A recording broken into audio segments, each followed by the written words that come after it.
अजय राजस्थान के किसी शहर में रहता था। वो एक ग्रेजुएट था और एक प्राइवेट कंपनी में जॉब करता था, पर वो अपनी जिंदगी से खुश नहीं था। हर समय वो किसी न किसी समस्या से परेशान रहता था और उसी के बारे में सोचता रहता था। एक बार अजय के शहर से कुछ दूरी पर एक फकीर बाबा का काफिला रुका हुआ था। शहर में चारों ओर उन्हीं की चर्चा थी। बहुत से लोग अपनी समस्याएं लेकर उनके पास पहुंचने लगे। अजय को भी इस बारे में पता चला और उसने भी फकीर बाबा के दर्शन करने का निश्चय किया। छुट्टी के दिन सुबह सुबह ही अजय उनके काफिले तक पहुंचा।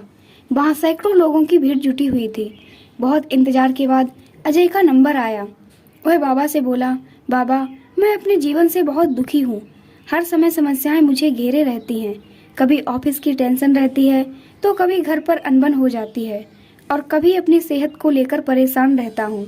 बाबा, कोई ऐसा उपाय बताइए कि मेरे जीवन से सभी समस्याएं खत्म हो जाएं और मैं चैन से जी सकूं। बाबा मुस्कुराए और बोले, पुत्र, आज बहुत देर हो गई है। मैं तुम्हारे प्रश्न का उत्तर कल सुबह दूंगा, लेकिन क्या तुम मेरा एक छोटा सा काम करोगे? जरूर करूंगा, अजय उत्साह के साथ बोला। देखो बेटा, हमारे काफिले में 100 ऊँट हैं और इनकी देखभाल करने वाला आज बीमार पड़ गया है। मैं चाहता हूँ कि आज रात तुम इनका ख्याल रखो और जब 100 के 100 ऊँट बैठ जाएं, तो तुम भी सो जाना।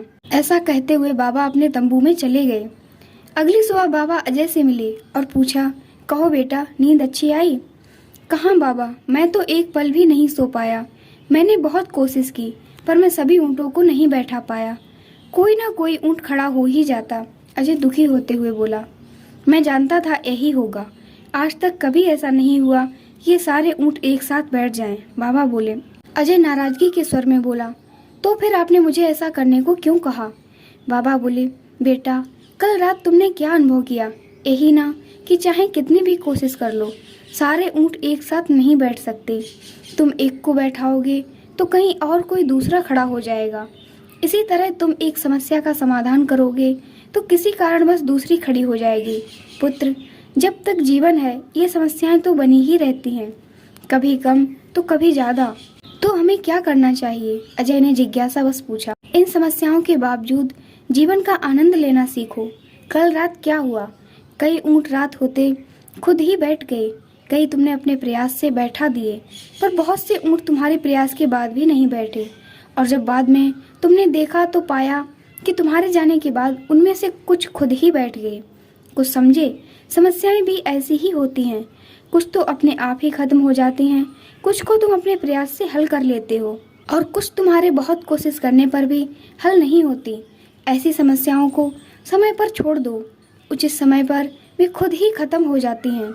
और जैसा कि मैंने पहले कहा, जीवन है तो कुछ समस्याएं रहेंगी ही रहेंगी, पर इसका ये मतलब नहीं कि तुम दिन रात उन्हीं के बारे में सोचते रहो। ऐसा होता तो ऊँटों की देखभाल करने वाला कभी सो नहीं पाता।